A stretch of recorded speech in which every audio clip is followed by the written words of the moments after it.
Welcome to Luca and Miguel. Enjoy the video. In this video, I will explain how to make cucumber pickles with apple cider vinegar.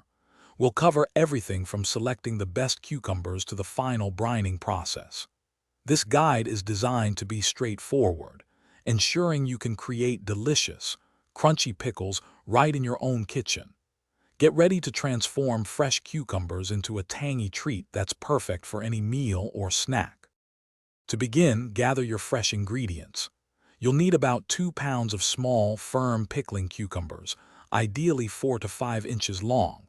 For the brine, have 2 cups of apple cider vinegar, 2 cups of water, 1/4 cup of pickling salt, and 2 tablespoons of sugar ready. Don't forget your favorite pickling spices, like dill, garlic, and mustard seeds. First, thoroughly wash your cucumbers and slice them into spears or rounds, depending on your preference. Next, sterilize 2 quart-sized canning jars and their lids by boiling them for 10 minutes. In a saucepan, combine the apple cider vinegar, water, pickling salt, and sugar.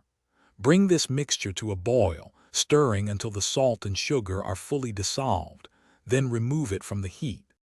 Now pack your prepared cucumbers tightly into the sterilized jars, adding your desired spices like garlic cloves and dill sprigs.